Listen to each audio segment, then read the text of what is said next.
Hey, it's Brian from ConvertingEV.com. We got something really cool for you today. This interview has been coming for months. I've been prepping this video, and partially because I've just been so busy with my Toyota conversion. And I've got lots of videos on that coming up real soon, walking you through how I'm doing that. Um, but you're just going to be blown away by Bill Bayer and his ability to pull off a fantastic conversion of a relatively junky 90s Jeep. So it's going to be, you're going to really love this one. You're going to come away understanding all of what it takes to put a Tesla motor into a four-wheel drive vehicle. What he did was so cool. Before we go to get into the interview, I got to give you some technical background so you understand and appreciate what he did. So I'm going to pull up this CAD file here. I drew up a quick model for you to understand. So let's just talk real quick. I'll do more discussion on this later, and in my course on the website, we'll dive into this a lot deeper. Just for your understanding for now, most common to do a conversion. It all depends how you put the motor in the car. All depends on your budget, the type of motor you end up using, the type of car you're using, the transmission, and your skills, your capacity to fab and create mounts and whatnot. So the most common way has been to mount the motor directly to a manual transmission. For example, in this Volkswagen Buggy, or in my application, I'm going to have something like this where the motor is going to be coupled directly to a transmission, and it may or may not go through a transfer case, depending on if you're four-wheel drive or not. And it depends, and a lot of this depends on the gearing and the torque and the RPM specs of the motor. And we'll talk a lot more on that later. But I have a friend who was able to just get rid of the transmission in his FJ80 Land Cruiser, one of my favorite cars. I've owned 3 of them. He did something like this. Although there is a gearbox, he bolted a single speed gearbox between the motor, a Nissan Leaf motor, what I'm using, and his transfer case. He has a single speed gearbox, but he got rid of that entire bulky, heavy Toyota transmission and that cast iron six-cylinder engine that came out of the Land Cruiser. He took over 1,000 pounds out of that Land Cruiser just in motor and transmission, and put in a small gearbox and ran this Nissan Leaf motor directly through the transfer case. So that's Jimmy from Colorado, and I've got an interview with him where I met him in person, and we went through his Land Cruiser. He's been wheeling it and having a great time, and you're going to have fun watching that video soon. I'll link it once I get it uploaded. Then we have people like Kevin Erickson with his Plymouth Satellite. I saw him in person, got an interview. That video is coming soon. Or Casey from Salt Lake City, he put a Tesla large drive unit in the back of a Apache pickup truck, and it is awesome. And I've got an interview with him coming up. I met with him in person too. These are some sweet videos. I can't wait to release these videos to you. So make sure you subscribe to see those, because they're coming in the next couple weeks. But both Kevin and Casey, they put a Tesla large drive unit in the back of a rear-wheel drive car. And it makes some sweet burnouts, incredible power, and that is a really cool way to put a lot of power in a classic conversion. It's a different kind of fab work, and you have to pick the car correctly, and you always have to figure out how to get the power from the motor out to the wheels. So you need to figure out your own CV axles, couplings, stuff like that. So that's really common for Tesla swaps. You can't really separate a Tesla motor from the inverter and the differential. So that's pretty common for Tesla. So what Bill Bayer did with his Jeep is something that I hadn't really seen done, at least here in the States, much. They do it in the UK. I've seen it. There's a company selling a kit now for Land Rovers. It's been pretty popular for Land Rovers. But I hadn't seen it done here. And so I saw Bill Bayer posting on Facebook, and I messaged him and said, look, what you're doing is awesome, and I've got to talk to you. And he turns out to be the kind of guy that you would just want to sit in the garage and have a beer, or a root beer. I don't drink beer, but he's the kind of guy you just want to hang out with and talk shop, talk about car stuff. I mean, he's just a good old guy. You know, he's a veteran and done a lot of working with his hands and stuff. He actually says he doesn't like technology, which is funny because he's made one of the most advanced conversions here in the States. But this is what he did. Check it out. He took the Tesla large drive unit with that differential and he coupled the stub shafts coming out of the Tesla drive unit. He coupled those to drive shafts and ran them out to his front and rear differentials on his Jeep. So his Jeep is now full-time all-wheel drive with crazy amount of horsepower. I mean, this Jeep could, if he's got to be careful not to blow up his front and rear diff or his drive shafts or his hubs, but this Jeep could do 0 to 60 in under 5 seconds. He has that much power. But there's a lot that goes into this kind of a conversion. So you better check out his channel because he documented everything. He has a ton of video up there about what he did. I actually he gave me permission to take what he's uploaded and put it in future videos. And in this video, what I did was I just recorded at high speed, super fast, a bunch of his YouTube, and we put it to the interview that I did, the audio. So this is the kind of video you could listen to on your drive. You don't have to see the screen. For an hour and 20 minutes, we just talk about his conversion. And he answers all the deep questions, the tech questions, and he talks about how cool it is and how people react to his conversion. And just so you get a taste of what his YouTube channel is, you can see the time lapse of some of his videos and kind of get an understanding of what he has going on in his YouTube channel. So that'll be playing during the interview. So make sure you go and check out his channel, subscribe to him, and just listen to this amazing conversion that he did. So without further ado, here we go. Well, I wanted to hear, so for your Jeep, so I guess to get your general background, what made you think that you could pull off such a conversion using a Tesla motor? Well, I was deployed in Afghanistan, and I don't know, I just started asking a bunch of questions about why are we here and all that stuff, and I didn't really like what I was seeing, and I didn't know what I could do about it other than not buy oil, if that's at all possible. So when I got home, I just started, I was watching EVTV, and, they started doing that in 2009, I want to say, a long time ago, just when lithium iron phosphate battery cells were like new and nobody knew anything about them, and everything was very expensive back then. And hard to come by and untested. So I just started watching him and how they were doing it, and I have a mechanical background anyway. I've done like car restorations and resto mods of Land Rovers and stuff, so I'm not afraid to use tools and stuff like that. But yeah, so it was just I just kind of got inspired by watching EVTV, and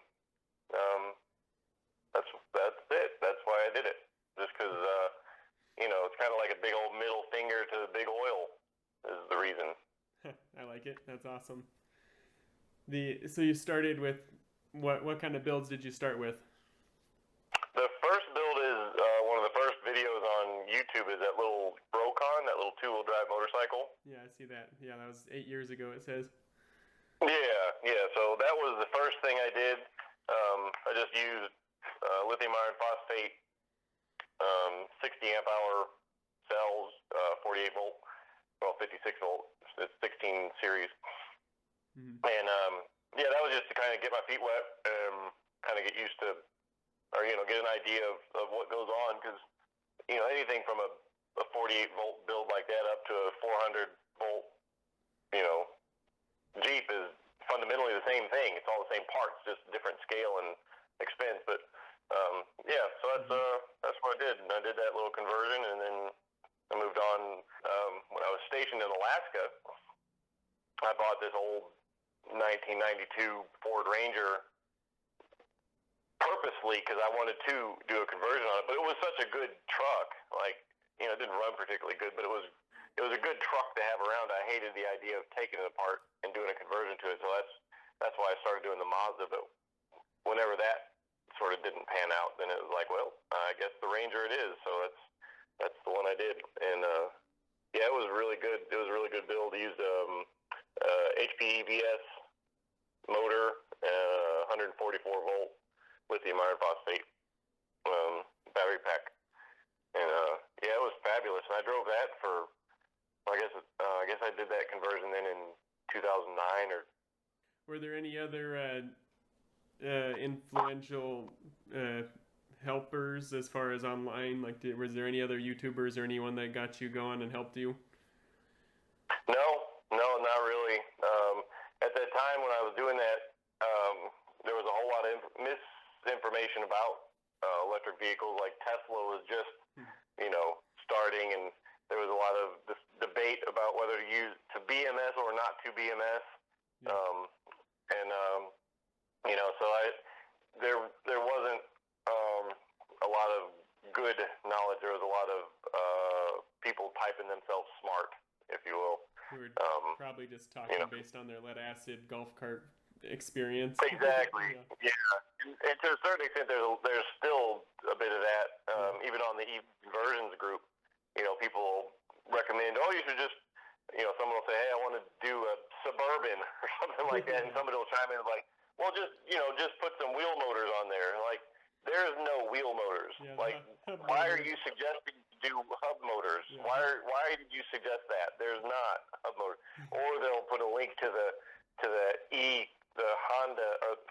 Ford E-Crate motor. It's like, here, use this. I'm like, that doesn't exist. Yeah, why are you it's like, for your information, why are you chiming in trying to help this person when you don't know what you're talking about? I gave them a call yesterday, or 2 days ago. I called the Ford, because online everyone says it doesn't really exist yet, and it's not really usable yet, and I actually went online, it shows it's for sale, it shows it ships. I called the help service, the tech help there, and I said, do you have any documentation on how to run an inverter or anything on that? And they said, no, because we don't have any information yet, but we will get it, and we will post it when we have it. So the motor does exist, but there's no information on how to control it with an inverter. But they did say that AEM, the company AEM, I think, he said that they reverse engineered and got it running on an inverter and are using it. So someone has used it.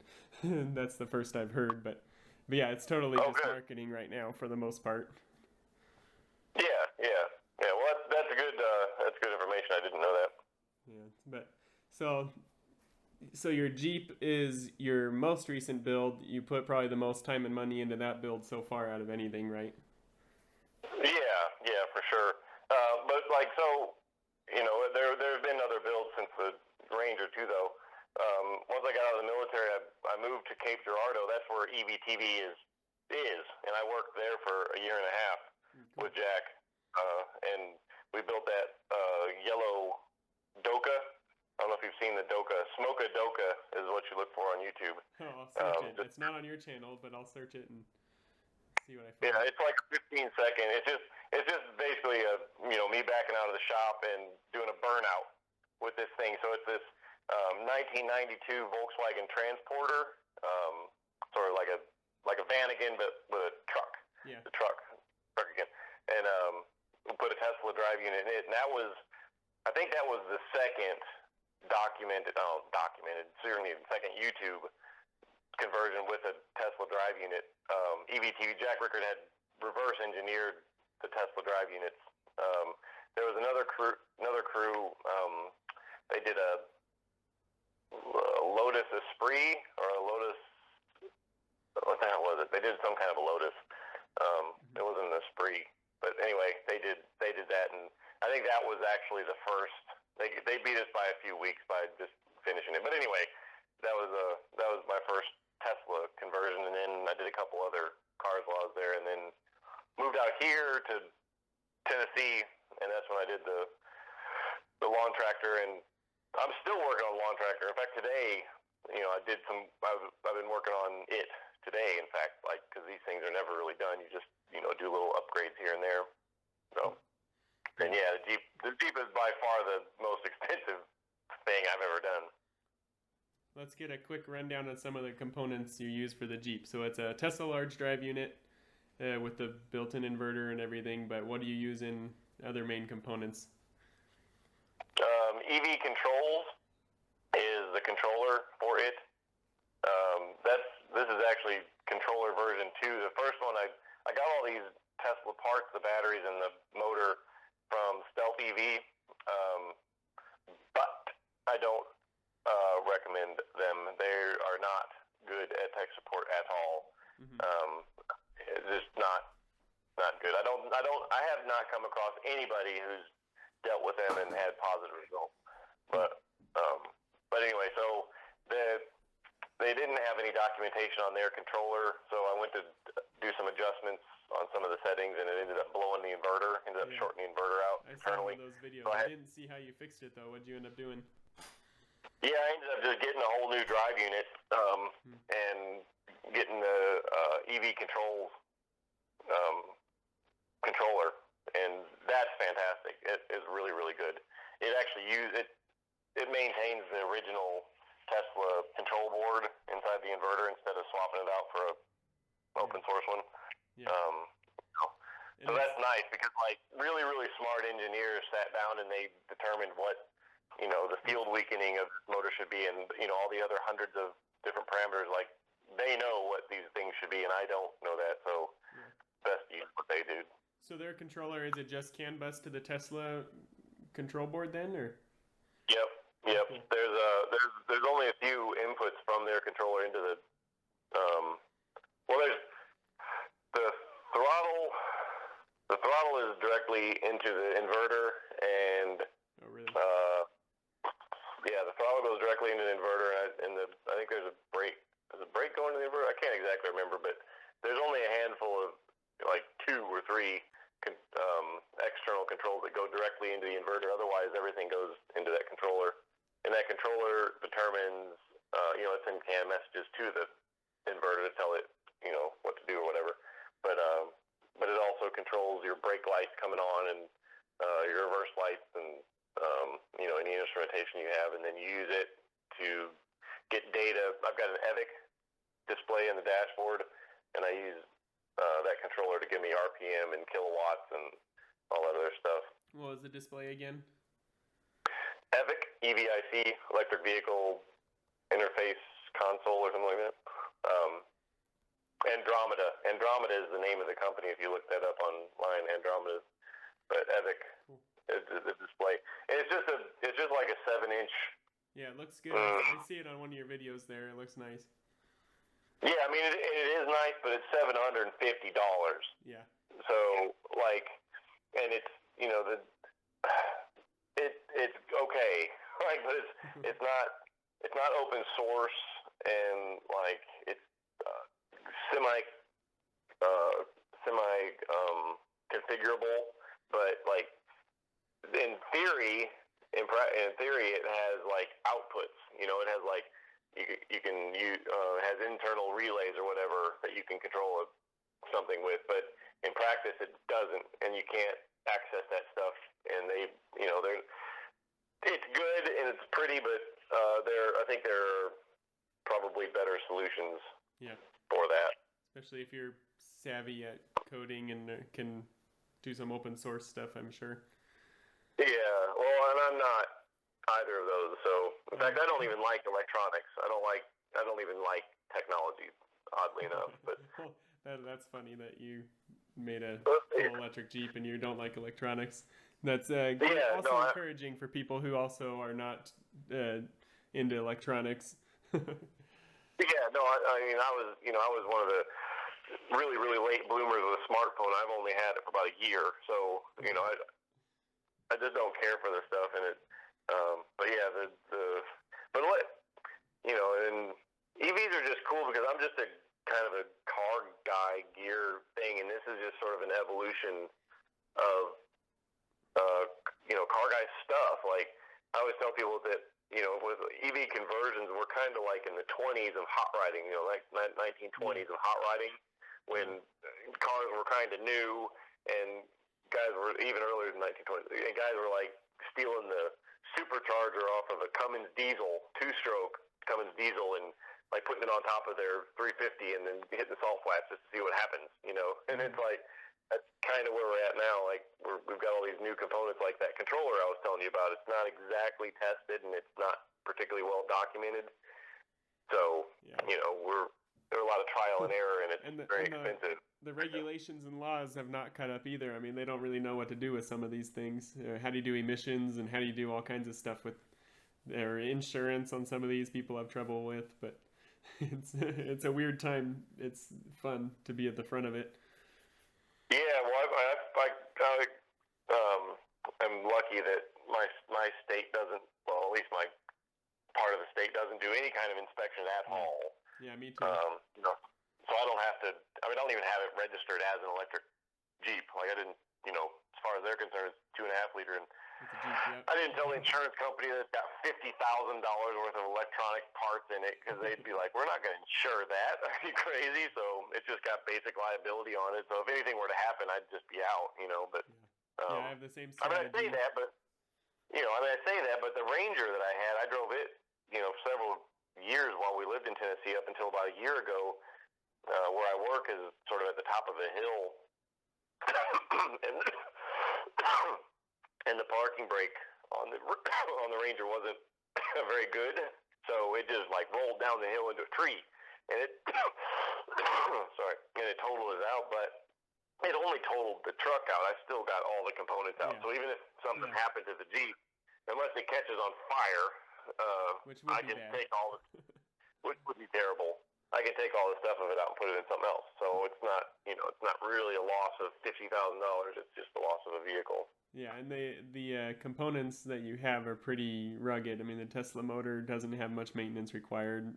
As long as you don't fry anything, or catch fire with the battery, like you said, you don't lose value that much. So that's cool.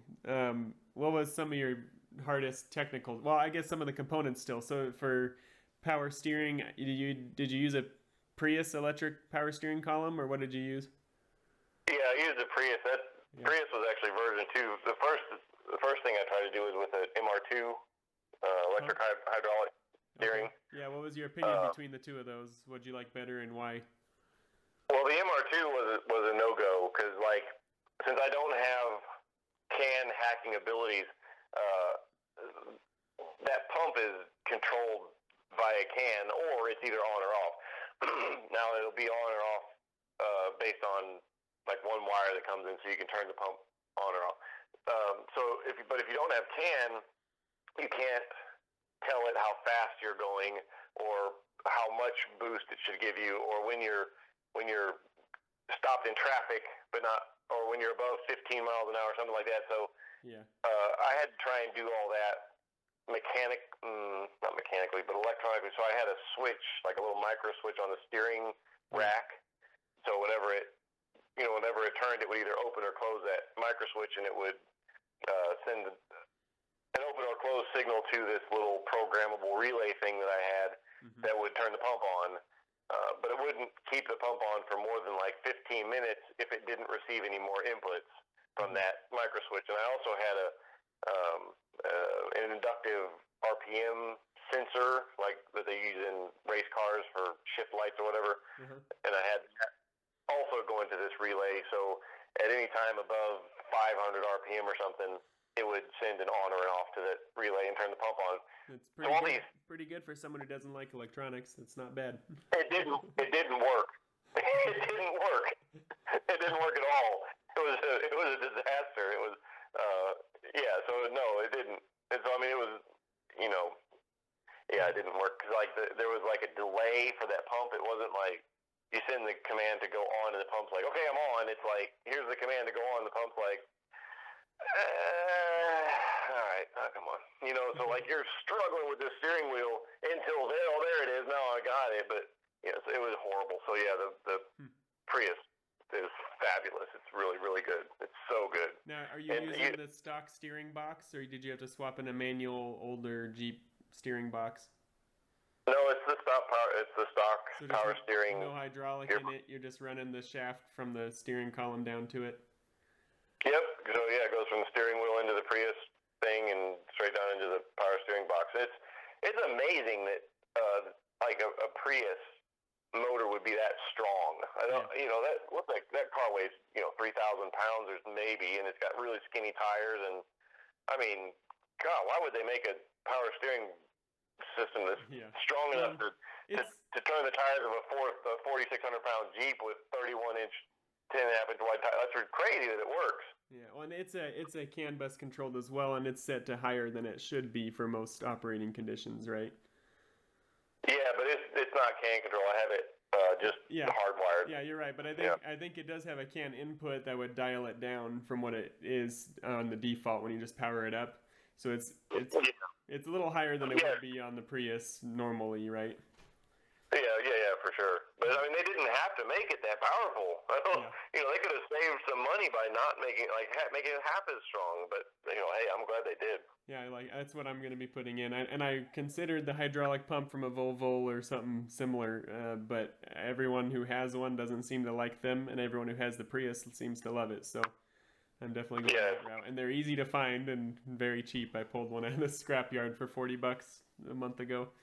So yeah, Nissan Versa has it too. I've got one of those for my next project. They're the Nissan Versas are actually a little bit cheaper than Prius because word is getting around about the Prius, so they're getting kind of a premium. So I mean, there are a lot. C-Max does it. There's loads of them. Yeah, and I guess online is different. I have a local scrapyard that they're dirt cheap for anything. So as long as it's a common car, but there are no EVs in Idaho, so I can't find those very well. I have to drive out of state to get salvage parts from electric vehicles, but otherwise it's fun. All right, so then you replaced the whole driveline, so I don't have to ask you about couplers from the motor to the transmission or anything, but I do want to know about your gearing and your diff, if you have limited slip, or how you redid the gearing and how you did the couplers to the half shafts out to the drive lines. Yeah, no, that's good. That's good questions. I took the 9.7 gears out, the factory gears out of the drive unit, and swapped them out for 4.5 to 1. Quaife is a company in Germany. They make those, and just for Tesla, just for this purpose is what they make them for. Yeah, just for this purpose. Yeah, those gears are just specifically for replacing in a large drive unit, which is kind of amazing that they do that. But it'll be nice when other companies catch on and make that kind of stuff. Although by then there'll be more competition for motors and whatnot. But yeah, that's great. I can't wait for that. It's going to drive the prices down for everything. It'll be fabulous. But at the moment it's them now. This was the sort of like second batch of these gears, the ones that I got, and now we're going to kind of go back to the 1920s of hot rodding. One of the gears that you replaced, they machined it ever so slightly too big, so that there's not a lot of gear play. There's not a lot of lash in the gears, so they whine, so they're noisy, which is kind of annoying. But Chris Hazel, Zero EV, he's actually who works with Quaife to supply these gears to everyone. Oh, cool. He's still working with Quaife, and they are making a new set. They're actually in production making a new set that are supposed to be machined correctly and will be quiet. So, I told him put my name first on the list for these things, and and Quaife knows about the problem, so hopefully they'll kind of help me out with buying it because they were like $2,500. So. Wow. Very good. Do you have a limited slip in there or no? Yeah, Quaife also made this limited slip for the large Tesla drive units. And there's actually Jack Rickard at EVTV that was the first to work with Quaife that we actually sent them some differentials from the drive unit, and they used them to manufacture, to make one that fits in the Tesla drive unit. And there for a little while, EVTV was the only authorized dealer of those things, but now everybody can get them. But yeah, Quaife does a limited slip. It's one of those torque biasing kind that have like little worm gears in it instead of clutch packs or sprags or whatever. So yeah, that's the center differential. Does it? And then Do they make them for us the front drive unit too, the smaller one? I don't know. I don't know if they do. Well, okay. Now, when you say small, there's two small. There's a front drive unit, and then there's a small rear drive unit. Mm-hmm. I don't know if the large drive unit differential fits in the small rear drive unit differential. I don't know. I'm pretty sure the front one is different, and I don't think that there is a thing for that. But I don't know but if the smaller rear might be the same gearing. It likely could be. Yeah, but just with a, I don't know. It's a completely different. Like if you see them, they're completely different. It's not even the same. The mounting, the pickup points for the mounting are the same, but the whole gearbox and everything is completely different. So for the mounting, you were pretty handy with fab work to do the mounting, the custom mounts. Yeah, to do that, all I did was take the drive unit that I had, and then where all the mounting bushings are, I just sort of put some brackets on them, like bolted brackets to them, and then welded some angle iron across each bracket so that was sort of my negative, if you will, so I could pull that off of the drive unit, and then from that negative, I made some bushings that slipped in those brackets that I was just talking about, slipped in those brackets, and then welded those bushings together, and then pulled that out of the negative, and that was sort of a, like a 20-pound version of the drive unit instead of this 300-pound thing. So it's a whole lot easier to hold it up in space between the frame rails and try to figure out where your brackets are going to be, and then you use that same jig to, place the mounts themselves and weld it to the frame, and then you can put the drive unit in, if that makes sense. Kind of, but I think I see one of your videos that might show that. You have a motor installed video. Yeah, so basically I had to make two jigs. I made one jig that copies where the mounting points of the actual drive unit are, and then I made another jig.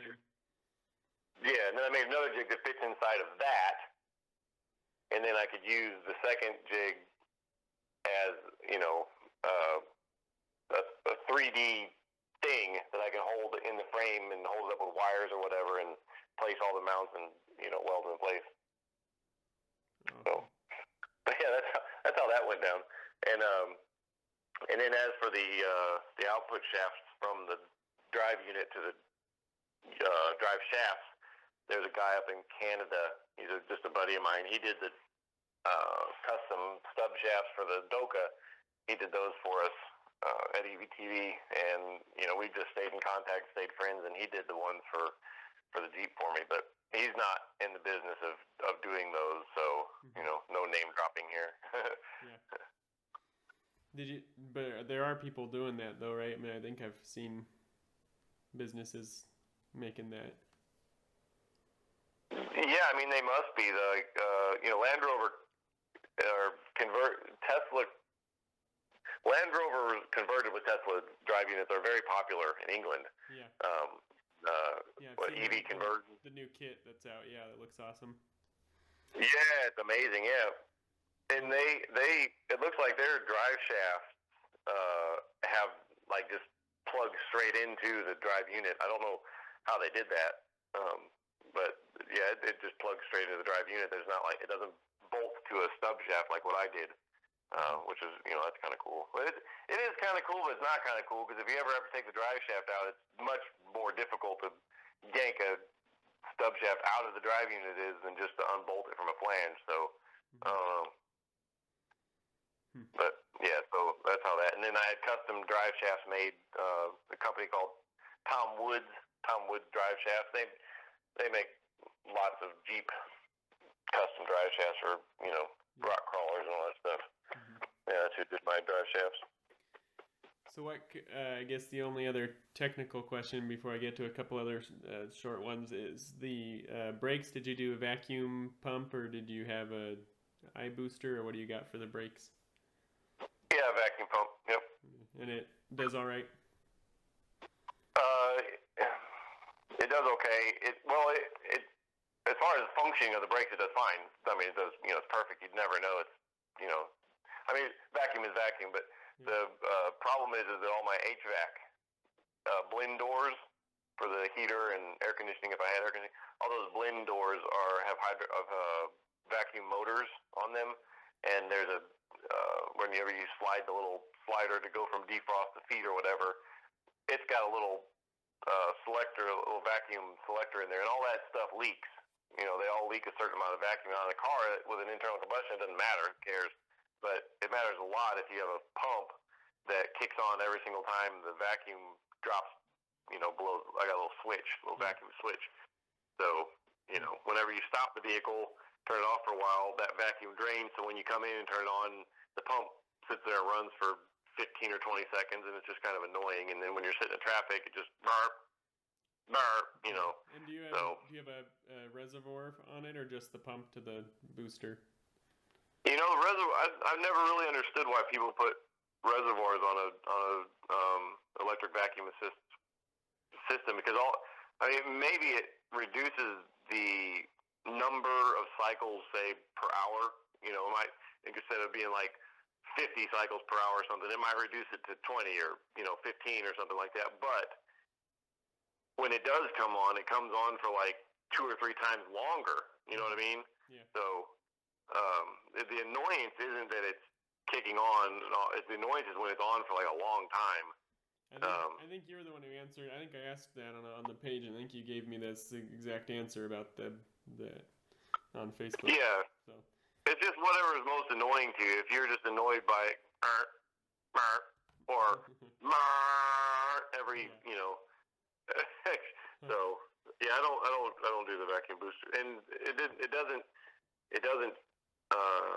fix the problem that vacuum is leaking. So to fix my problem that vacuum is leaking, I just plugged off the HVAC controls. So like now in summer, I don't need them. I'm not gonna turn the vents on or anything. So I just have that plugged off, and that more or less alleviated the problem. Nice. Well, I think but an eye booster would be nice. I think an eye booster would be pretty cool. I don't have any desire to go there at the moment, because to do any kind of upgrade in the engine compartment would mean I had to take that front battery box out, and I don't want to do that any more times than I have to. Yeah, well, in one of your videos, it looks like you might have room to get around to the booster, right? But maybe not.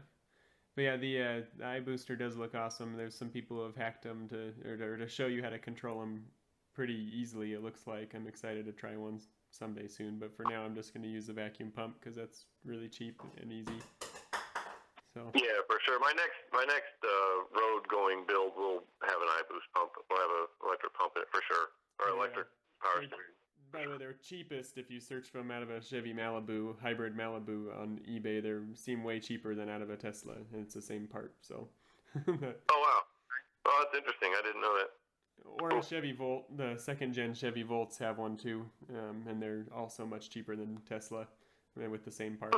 So it's the same. It's the same part. Yeah, same, made by the company in Germany, whoever they are, but the same iBooster. There's 2 versions of iBooster. There's a second version, a first version, and I think they both have a documentation how to make them run, and they both seem to work fine. So I'm gonna try one on my, probably, I don't know, next year when I get to the next, when I do the conversion with the Tesla motor next year, probably I'm going to try that. This year I'm sticking with Nissan Leaf technology. I'm trying to get stuff that's more affordable for people to start to get going and for my own budget. I wasn't ready to do Tesla batteries and Tesla motor yet. But yeah, no, for sure. I mean, the only reason I was able to do what I did is I bought a bunch of Tesla stock about 3 years ago. I just had the notion to take all of my retirement savings and put it 100% all in on Tesla about 3 years ago, and that was a really good idea, it turns out. So, good move. Yeah, I mean, it was lucky. It was just, it was a gamble, but it paid off. So that's what paid. That's what paid for this. If it wouldn't have been for that, I'd have done a Leaf motor and kept the 5-speed and wouldn't have changed the suspension, and it would have been a whole lot less expensive. Yeah, and you had a lot of background in the Tesla motor swap anyway. Most people need to work up to that. So, but yeah, the Nissan Yeah. Leaf, I've got it figured out pretty well, and it's a good little motor for a 4-cylinder size car. So it should run Yeah, really good. and it would have been just fine in the Jeep too. Yeah. It would have been okay. Whenever I did the Ranger, like, you know, I always take it to car shows, and people would always ask, like, okay, so it's electric. Is it like a golf cart? You know, is it like slow like a golf cart? And the response with the Ranger was, you know, it's like, well, it's not as slow as a golf cart, but it's not like a rocket ship. You know, it's like a sort of fast Ranger. You know, it's like a little bit like kind of fast Ranger. And I hated that because every once in a while you get the know-it-all asking the questions at the show, and they're like, yeah, I kind of knew about that, you know, and you're like, well, shit. So Yeah. I wanted this one to be better than that. Now you can go to car shows. That was my next question: is what kind of reactions do you get from people? Like in the Jeep forums or in the Jeep Facebook groups, the first couple times I posted before it was actually finished was probably 50-50 positive versus negative. You know, why did you do that? To destroy the classic, blah, blah, blah, put the 4-liter in. Yeah, I get that with the Toyota. I'm doing an 80s Toyota pickup. It's the same amount of hatred towards electric for some reason. They don't understand. It's weird. It's so weird. It's so divisive. And, you know, I'm not political. I give a shit. But our current president has done so much more bad for the EVs than ever did good for it. And it's like so frustrating because people who don't like him, who are political, like, bam, that's where they go. Yeah. And, you know, kind of got to fight that off. And he's even gotten Elon Musk upset lately, I've noticed. So, yeah, he's not been friendly to Tesla for sure. Yeah, no, it's ridiculous. They're just they're doing what they're supposed to do, really, you know. So, so you get some negative and stuff, but at car shows and whatnot, and when you're driving around and people don't hear you pull in next to them and they wonder what's going on, you know, what do people say? Oh, at car shows it's been overwhelmingly positive. I've only been to 2, but it's overwhelmingly positive and like, wow, that's like the coolest thing I've ever seen. That's the most amazing thing. And even people who don't like EVs for whatever reason can appreciate what happened, you know, what has been done, and the horsepower, and understands and at least reluctantly accepts the fact that this is where we're going. You know, it's headed that direction. So even if they don't want to ever drive one guy told me he'd rather drive a horse-pulled buggy than drive an electric car, and I'm like, okay, the earth is not flat. So, but you know, that's how some people are. But yeah, overwhelmingly positive for it. Yeah. So how does it feel when you drive it? I mean, I know it has some. I think I heard you say it's not as efficient as you really wanted as far as range. I think you bring that up a lot about it. For how much battery you have, you don't get that much range. And then its top speed with gearing is all right. Well, I haven't top speed tested, and I'm never going to. But it easily does 70 miles an hour. Okay, so gearing's all right, and then that means you probably have some really good takeoff torque. You haven't blown up any differentials yet. Yeah, well, the differentials I've got in it are just the factory Dana 3035s, which are notoriously like weak, like rock crawlers bust them things all the time. But what's kind of saved me is I've upgraded the axles to chromoly. Yeah. Chromoly axles, which kind of twist instead of brake, so that's good. I put disc brakes on the back, so if there is ever a C-clip malfunction, I don't lose an axle. Like the disc will hold it in. And yeah, I've got 1350 U joints instead of the factory 1310s, which are like, you know, at least twice as strong, so they can deal with the torque. And yeah, so with 307s in the diffs and 4.5 in the drive unit, that ends up being like 15 point something or other to 1 final drive. The Tesla is 9.7 to 1 final drive. So, and the Tesla car Model S weighs more than the Jeep. So, theoretically, if I had the traction, I could out-accelerate a Model S up until some speed, you know. So there you go, which is pretty badass. Yeah, that's cool in an old Jeep. Yeah, I've given a number of people rides in it, and you know, what I haven't done, what I need to do next time I give someone a ride is I say, hey, why don't you pull out your phone just so you can, you know, tell all your friends about this thing, and I don't tell them what I'm going to do. I'll pull around the corner, and I'll just punch it, like do a rolling accelerate, not from a stop, because I'm afraid of doing that, breaking stuff. But on gravel, it's amazing because it just lights up all four tires for as long as I keep my foot in it, and like it doesn't make sense. Like it just doesn't make sense that this has happened, because you're just cruising along and it's quiet, and they're sort of taking in this whole EV thing and how ridiculous it is, and then their head is slammed into the back of the seat, and they're like pinned to the seat, and they're like, what the hell just happened? And you know, and then it's the same thing on the pavement too. I have a locking differential in the back. In the rear, it's an open differential in the front, and that also kind of saves me from breaking stuff, because it's always an equal split to both axles. If one of them splits, it's one of them ones that has like the sprags in it, so it like clicks when it goes around the corner. Yeah. Really annoying. Really, really annoying. I do not like it, but it does, when it locks up, it is 100% lock up. So both axles are sharing the load, and so that's good. And then and having the front axle powered at the same time helps take the force off of just one set. Exactly. Yeah. So having all-wheel drive takes some of that force off too. And then what's the final thing? Oh, having those 307s means that I have a giant pinion gear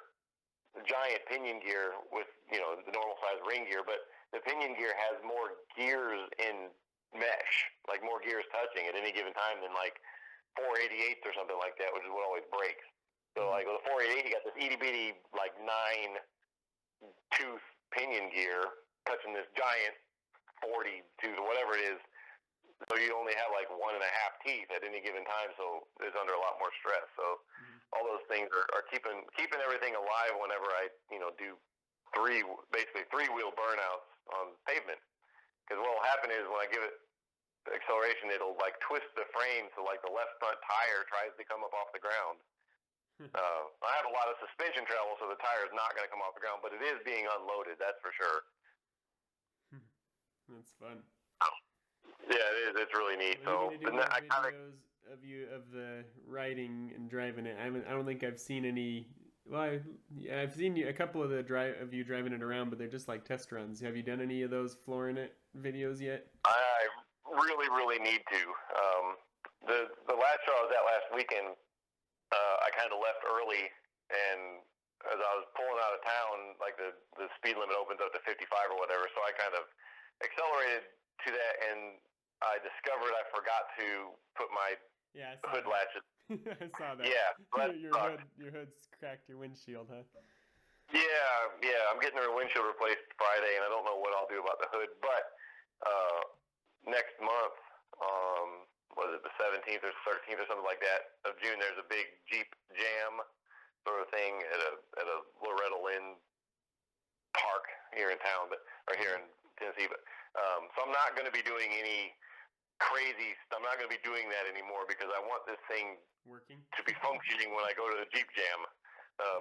And if it breaks when I'm there, that would suck. But you know, at least I was there, and I want to be there. So, but yeah, once that is done, I hope to take some videos of this thing doing Jeep stuff. You know, like actual rock crawling and not hardcore stuff. Do you plan to build it out anymore, or do you like it kind of as it is, tire size and suspension wise? It wouldn't hurt to have maybe 33s instead of 31s. Would probably be better. It'd fill out the wheel wells better. The differential, the Dana 30 and 35s are awful. They suck a lot. They're just not very strong. So I actually have the motor detuned to 300 kilowatts or 250 kilowatts instead of the full 500. Which sort of goes to why I posted that, you know, if you do a Tesla conversion to a Jeep detuned to 250, and it still lights up the tires on pavement. So, you know, you just don't need 500 now. Yeah. As soon as I get axle upgrades, I'm for sure going to turn it up to 500 because why wouldn't I?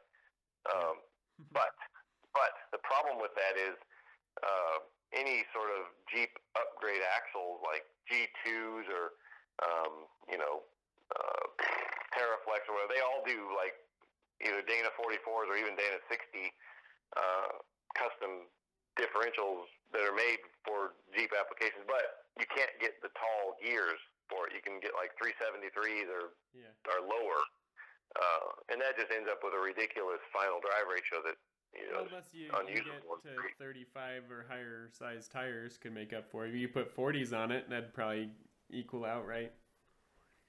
Yeah, I don't like the look of 37s and above. It just looks silly to me. For me, it just looks ridiculous. The Jeeps are just a Jeep Wrangler like I have is just too small for tires that big. Like those tires look cool on a full-size F250 or something like that. You know, like a big truck, they look fine, but a little Jeep is just, they look silly. Or the longer wheelbase, the longer Jeeps look better with the bigger tires. Yeah, or a Gladiator would look pretty cool with it. But there's a company, Curry Enterprises. They do custom differential, and they based on 9-inch Ford 9-inch.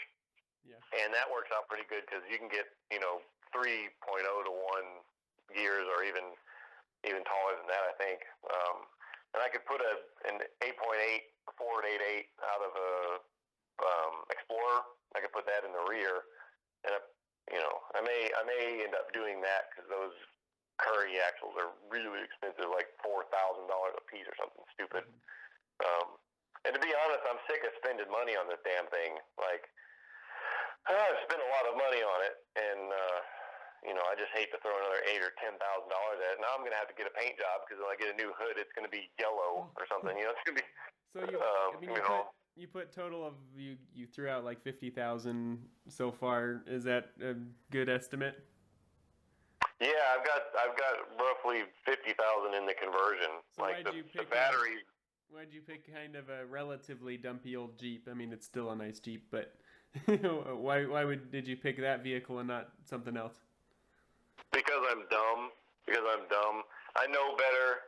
I still have it in the back of my head that, you know, if I do this conversion and it sucks, well, at least I didn't spend that much on the donor, or at least I didn't destroy a good donor. That's what I did with the Ranger, and that's what I did with the Jeep.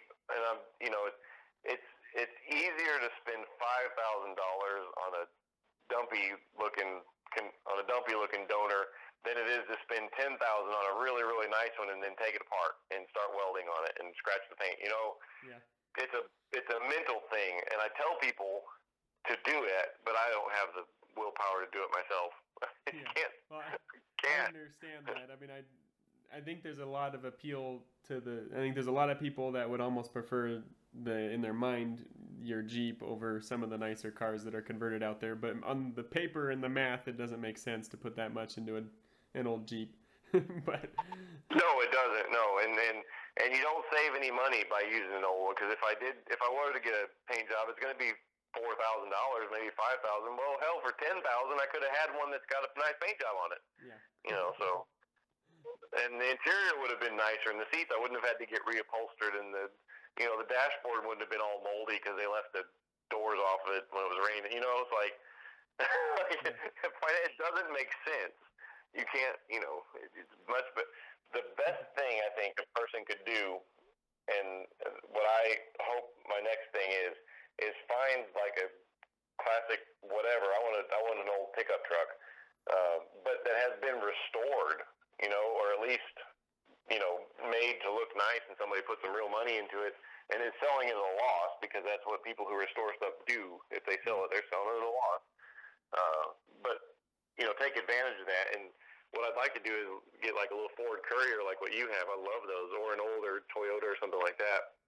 But a nice one, like a really, really nice one. Yeah. You know, $10,000 for a 1980 or 74 Ford Courier, $10,000 for a 74 Ford Courier or something like that. But it'd be really, really nice. Yeah, that would be a good strategy. And the classics are hard to beat. And a lot of people ask, well, can I convert this car or that car? And they throw out these like modern 2010 something that their motor went bad. And why not just go get a classier one if you're going to redo everything inside of it and the electronics and how it all works. You don't want to have to be fighting with the modern technology the whole time. Yeah, and that's where their sort of ignorance of it comes in, because they're not thinking about, well, how do I make the heater work? Like the heater's not even crossed their mind, or what about the dashboard? How's the speedometer going to work? How am I going to control the HVAC or the power windows? Like that's stuff that hasn't crossed their mind yet. They're just like, well, which motor am I going to put in this 2020 Mazda? Like you have to think of all the other stuff, and I hate to think, I would hate to be new coming into this new, because I'd be the same way, asking crazy dumb questions, and the old guys would be like, no. You know what I mean? And then any person who's done engine swaps, they never have to consider the gas tank.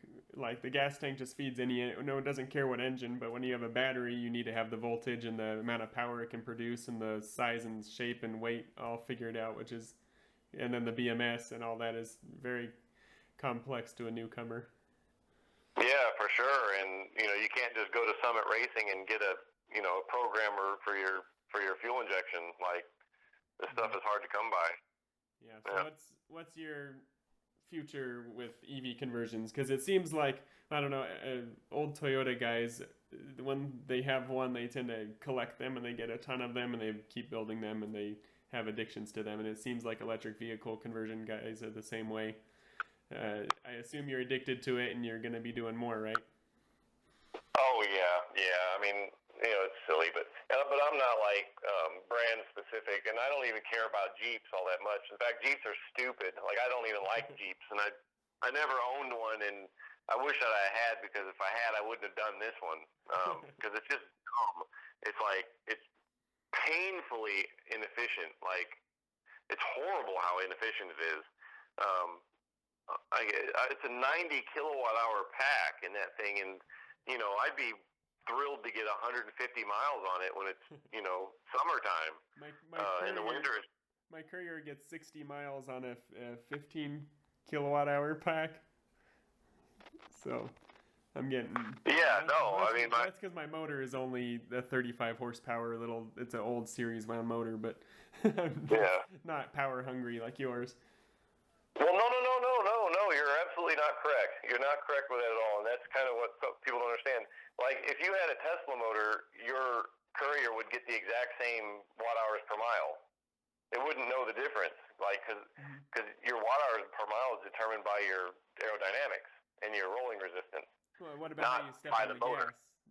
I mean, well, yeah, but even at that, like, if you sit down and sort of do the math, if you step on the gas, you're not going to step on the gas for more than like a second or two.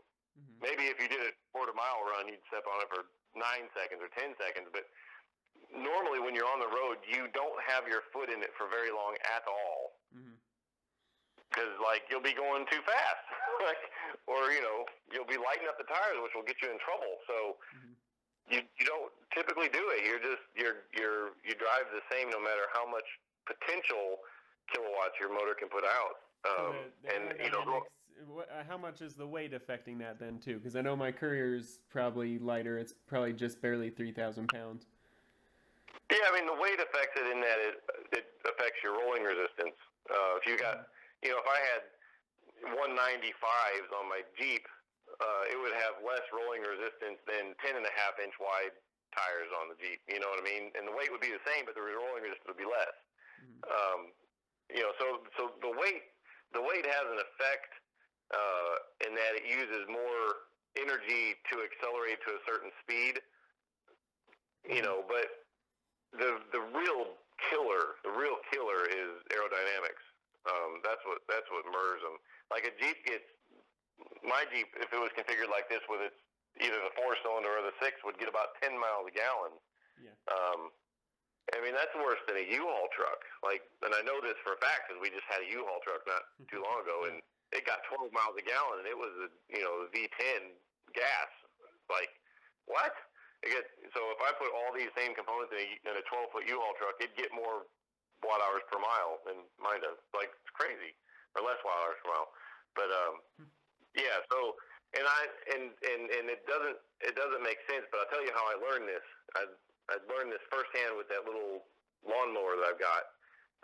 When I first did that conversion, I just took the engine out and put a motor in it. So I had the electric motor running a double pulley, just like the engine did. One pulley goes to the mower deck, and the other one goes to the transmission. And I ran it like that for a little while, but it was a shitty lawnmower, so I got a better lawnmower deck.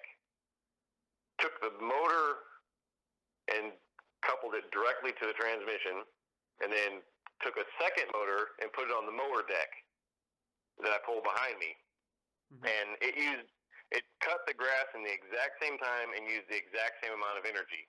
But I was using two motors. Well, the reason is because each of those motors is only working half as hard. Uh-huh. So it's the same net amount of energy, and that's the same thing with electric vehicles.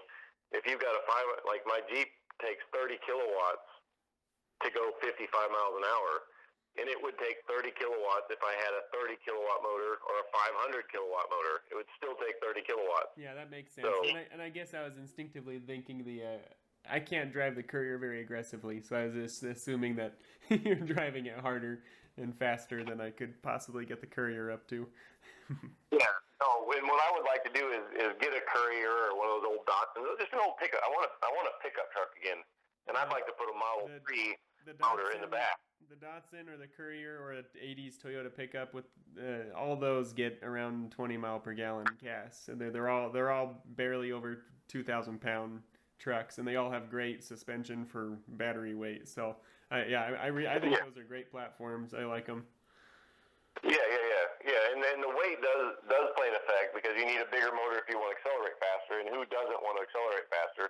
So you need a more powerful motor, and in order to use that more powerful motor, you need batteries that can put out more amperage, and typically you're going to need a bigger pack so you can get your C ratings all correct. So, and then that just adds to the problem, So if you can get like a little bitty car, a little truck or something, I'd like to get, like we were saying, one of those little pickup trucks and put a Model 3 motor in the back. Get rid of the live axle and just put a Model 3 motor back there. And just put like what you did with your Courier, just put a Chevy Volt pack in it and have a 50 or 60 mile range. Great. Or two Chevy Volt packs or something like that, So fabulous. That'd be amazing. A lot of people overestimate the amount of battery they need. What do you think on that? How much battery an average person would actually need for a conversion? Yeah, there's a pretty damn accurate rule of thumb that I always tell people that goes like, for every 100 pounds of vehicle, you need 1 kilowatt hour to go 10 miles. Yeah, that's what it is.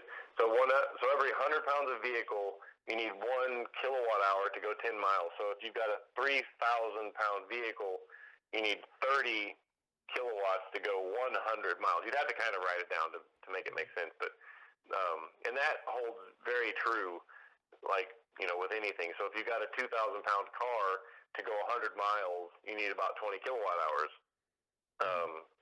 Now aerodynamics plays a huge effect because I've got a 4,600 pound Jeep, and it needs 90 kilowatt hours to go, basically 150. So it would need 70 kilowatt hours instead of 46 kilowatt hours. So aerodynamics plays with that, but it's a good baseline of what you should expect. And people getting on these Facebook groups saying, I want a car that does 300 miles, how many batteries do I need? It's like a lot. Yeah, a lot. It's an unreasonable amount of battery. So, the same battery in my Jeep and the Tesla does 350 or 370 miles, and it does 150 in mine. So, that's just reality of aerodynamics. And yeah. I assume tire weight inertia has some to do. I don't know how big of a factor that is yet, but the Courier's got teeny tires. I don't know how much that's killing range for you. Well, it's the same as the weight. The weight will have an effect in that your rolling resistance goes up. The inertial mass of your tires affects how quickly you can accelerate. But once you've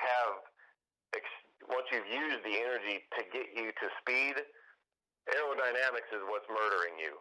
And if you've got regenerative braking, a good portion of the energy that it took you to get up to 30 is,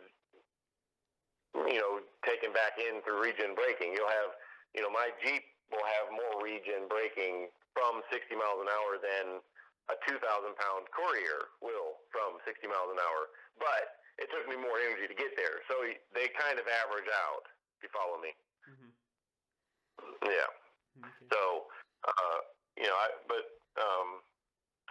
of course it's better to have skinny tires for rolling resistance, and also there's a little bit of aerodynamics that plays in on that because, it's less frontal area of the tires hitting the air and all that stuff. Mm-hmm. So, yeah, for sure, skinnier tires you can get the better. However, if my vision of this Model 3 motor in a Courier goes down, it would be dumb to have 135 with tires in the back. It just wouldn't work. It would be silly. You need some something to take off with. Yeah, but one thing is, I want to do this Tesla rear truck thing because not a lot of them have been done. And speaking of not a lot, as far as I know, my Jeep is the only Tesla-powered Wrangler.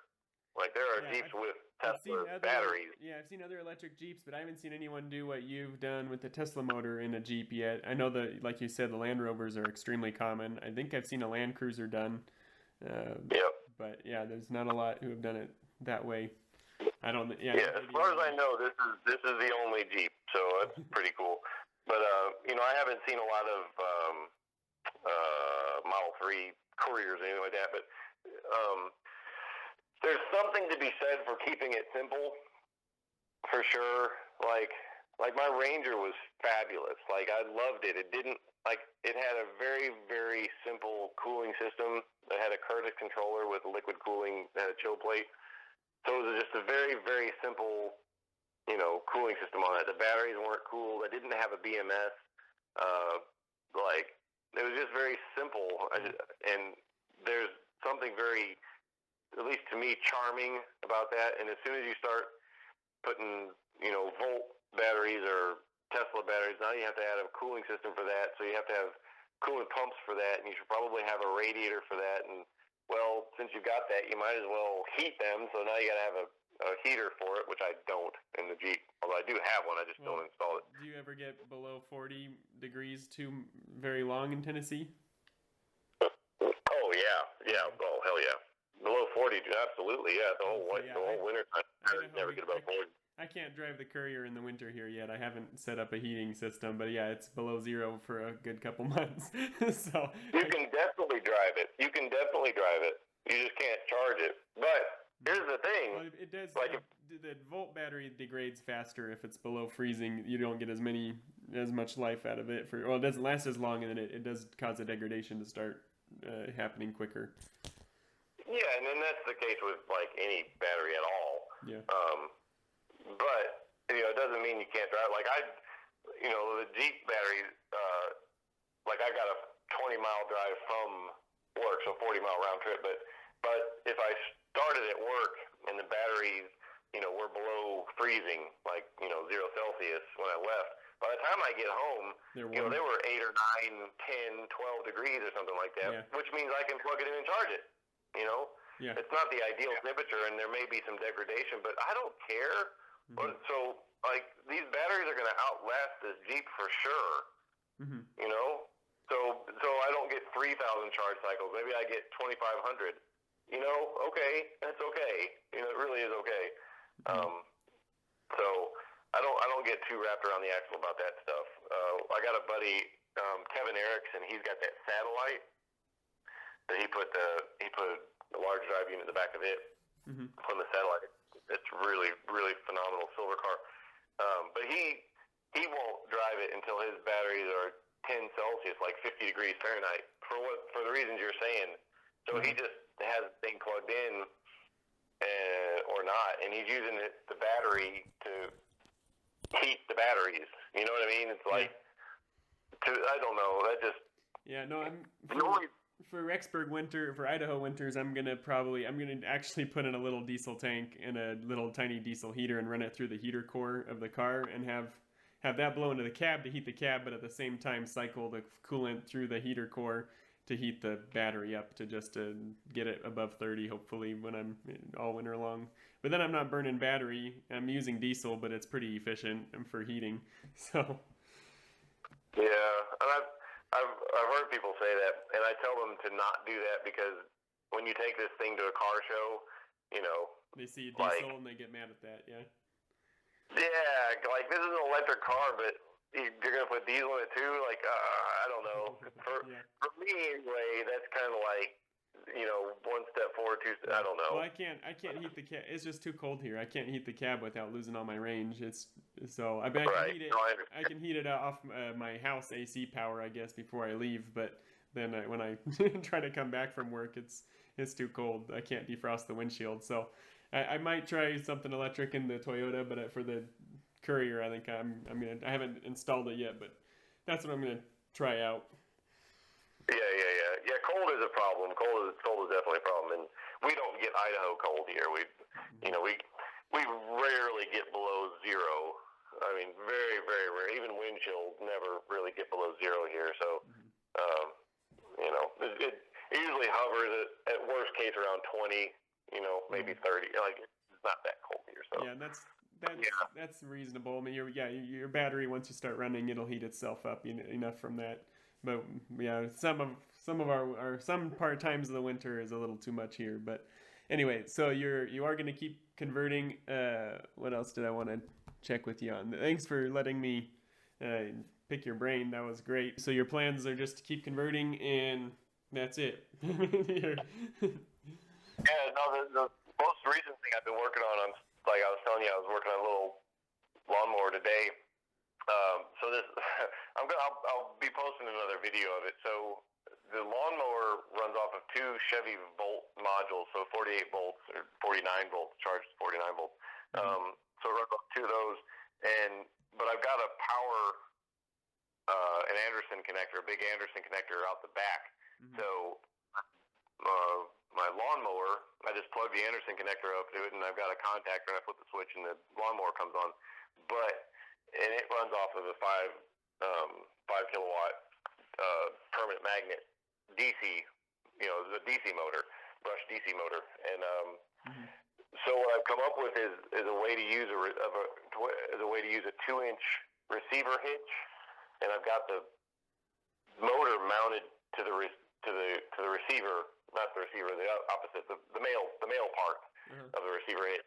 I got the motor mounted to that, so I can slide that into the receiver, tighten a bolt, which pulls tension on the pulley, and then tighten 2 more bolts, which holds it all together.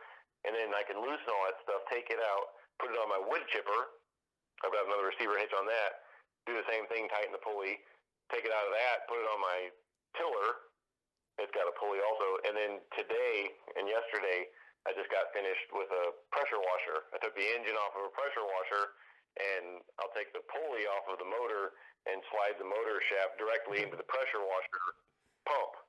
That's fun. And it also gets secured with that receiver hitch, the male part of the receiver hitch, to the female side that's welded to the frame of the pressure washer, so it holds it all in alignment and straight and solid. So all of that stuff I plug into the back of the little lawn tractor, and it's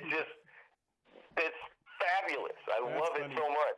Yeah, my dad owns a little Christmas tree farm, 20 acres of fruit orchard and Christmas trees, and that's exactly the type. That's what he would want. I'm sure he'd want me to build that whole setup for him and keep making different attachments. But that's the kind of redneck, weird things that he would ask me to build for him. So that's funny. I like that, the reusing. Yeah.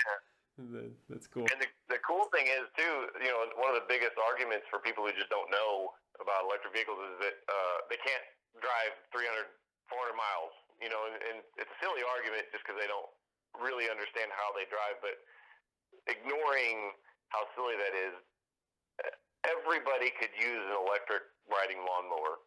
You know, if you have a yard that's big enough for a riding lawnmower, you could use an electric one for sure, or an electric push mower for sure. And those engines are so bad. Like they always say, you know, internal combustion is like 30% efficient. Well, that's in a car, in laboratory, whatever. But in a riding lawnmower, it's far worse than that. They're so bad.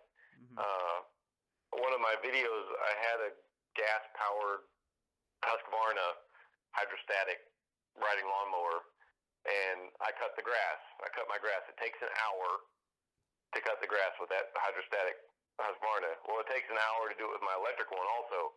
The Husqvarna used an entire gallon of gasoline, and my riding lawnmower uses 2.5 kilowatt hours. Yeah. Well, you know, that's 16 times more energy. It's 16 times. The torque characteristics on the electric is so much more usable for so many applications too. Yeah. But just think like 16 times more efficient. So like I can cut the grass 16 times with that riding lawnmower for the same amount of energy that Husqvarna uses once. So like that's an entire summer on the same amount of energy of cutting grass. Yeah. And if everybody did that, if everybody had an electric riding lawnmower or electric push mower, it'd be millions of gallons of fuel saved. I'm not even talking about emissions and carbon and all that crap. I'm just talking about saving fuel for the future, you know what I mean? And reusing the battery for different applications saves a lot of lithium too. The fact that you can use it for all your different tools, you don't need just like a Milwaukee power tool set. You buy 2 batteries and you buy 15 tools or whatever, so that's cool as well. Exactly. Yeah, for sure. And the maintenance on a small engine sucks. I mean, a weed eater or a lawnmower, they need so much more maintenance and rebuilding, and they don't last as long as you want them to ever. And so no, absolutely. The electric is nice for that. They smell terrible because their combustion is really poor. They don't combust all their fuel, so they smell bad, and they're just awful. They're just awful. Yeah. Terrible. So the Ford Courier page, so I'm on some Facebook Ford Courier pages and post my Courier once in a while, like you said, you're mentioning with your Jeep, and it's just so funny to see how much their old engines give them trouble with their carburetor and all the issues. And I've had old cars, and the Courier, I never touch it. Like I never have to worry if it's gonna run in the morning. That's another cool thing that I like. The fact that, like you were saying, this keeping your old Ford was simple. It's actually, a lot of people say I hate the modern complex electric equipment in cars, but some of these conversions are actually, when you do the conversion right, it's actually so simple and relatively nothing to break compared to if you actually had that Jeep with a stock engine. No, definitely. And a lot of the Jeep guys are like, well, let's see you go through some water. And I'm like, well, why couldn't I? And they're like, well, you know, because the electronics. I'm like, your 2020 Jeep JK has like 10 times more electrical components than my Jeep does. And the moving parts that could fail, you know.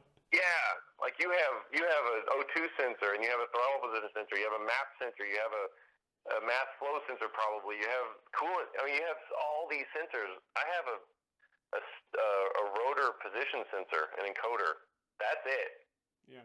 Like, that's the sensor. That's the only sensor. And there's one connector that goes to the inverter. That's it. Like, we're done, you know? Like, there's other connectors, but they're up high on the batteries for the BMS and all that crap. But, like, the only low-hanging fruit is that one connector. And, you know, modern Jeeps have so many more connectors, and that's where problems happen with connectors. Yeah, well, that's cool. So just so you know what I'm doing, so you saw my YouTube channel. I don't know if you went on my website yet.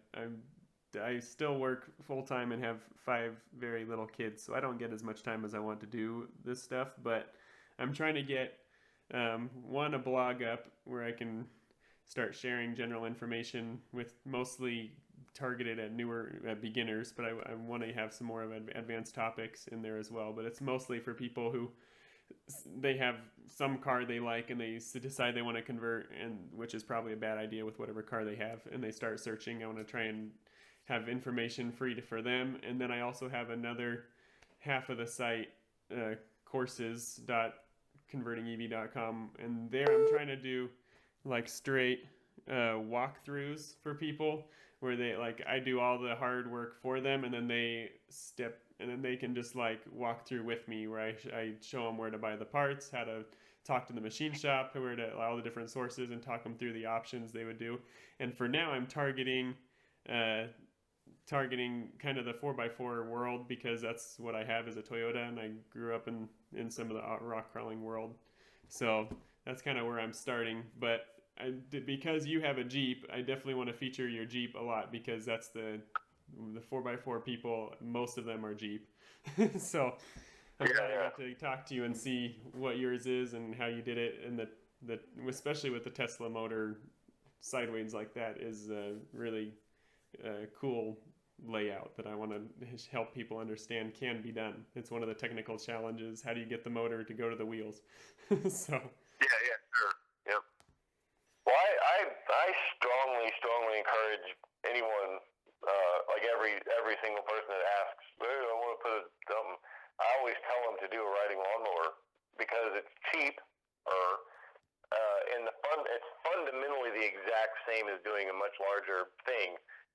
It's, the wiring is the same. You need a little DC-DC converter. You need a controller. You need a motor. You need a charger. You need all the same parts and the same considerations of do you use an induction motor or do you use a brushed DC motor? The same considerations are there, but it's a lot more manageable to say, you're going to spend $2,000 instead of $20,000 plus. You know what I mean?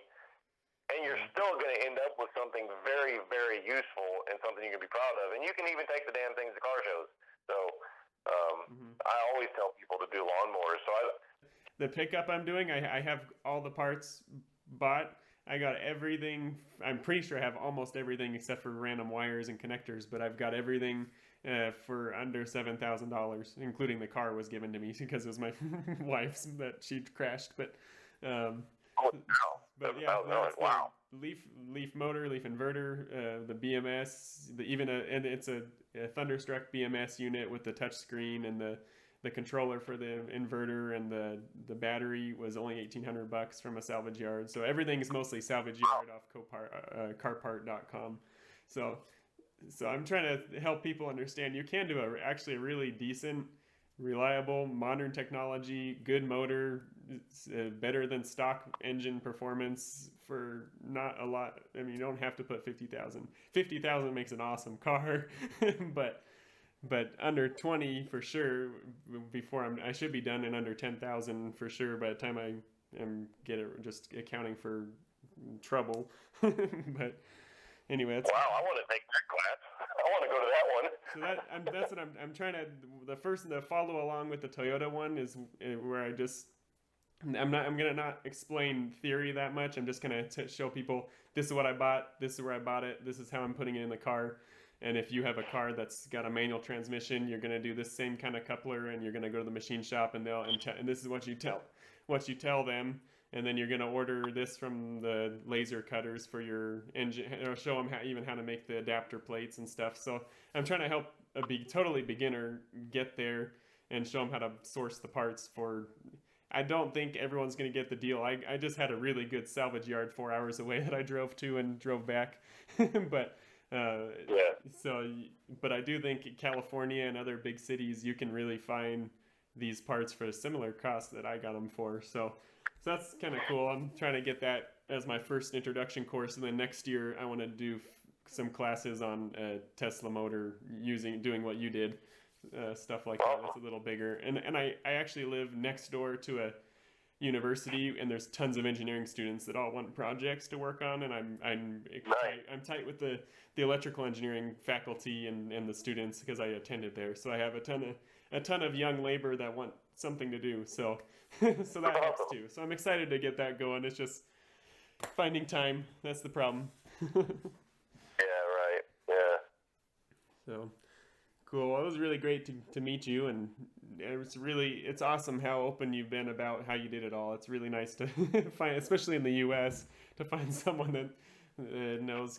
And I appreciate what Zero EV and other European and Australian people are doing, but sometimes things don't translate the same because they have different kinds of inspections and different kind of part sourcing and stuff. But it's fun. Yeah, for sure. And for my part, it's really nice talking to someone who knows what they're talking about.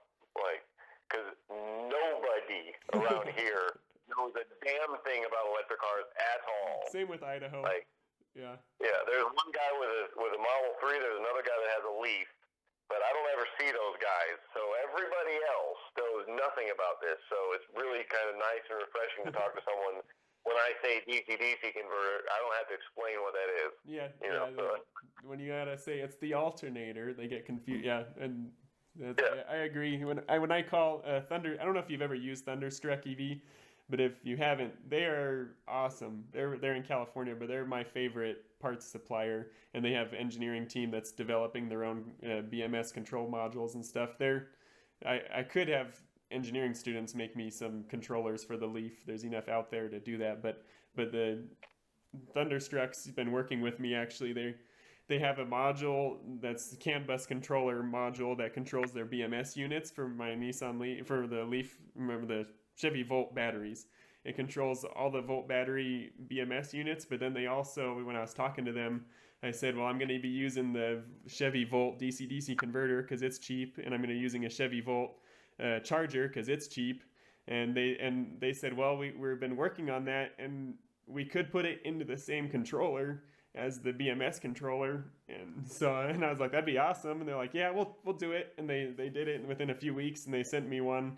So I haven't tested it for them yet, but they've just been, it's awesome to, and it's like what you were saying, it's nice to have someone who knows what you're talking about. Whenever I talk to their tech guys, I just end up rambling on with them forever because you don't get that kind of conversation much with people who know what's going on. So. Yeah. The guy, understood, Brian. Yeah. Yeah, I know. I'm very familiar with him. I've never bought anything from him, but I'm definitely familiar with him. But yeah, they're helpful. Yeah, but for the cheap build, I'm doing all the main controllers are from them. So, and then everything else is from a Chevy Volt or a Nissan Leaf, pretty much, or a Prius. I get the cooling tanks or the water pumps or all these other things from just salvage yards and the steering column and whatnot. So, anyway. Excellent. Well, cool. Thank you. I'll let you get going with your evening. Well, thanks for calling, man. It's been great talking to you. Yeah, you too. Thank you so much. It's been good to meet you and get to know your projects, and I hope we stay in contact with future projects and updates. I'm subscribed to your YouTube for the last month or two, so I'll be watching updates. Awesome. Well, I just subscribed to yours too, so. Cool. Well, thank you. We'll talk to you again later. All right, Brian. I'll talk to you later. All right. Bye.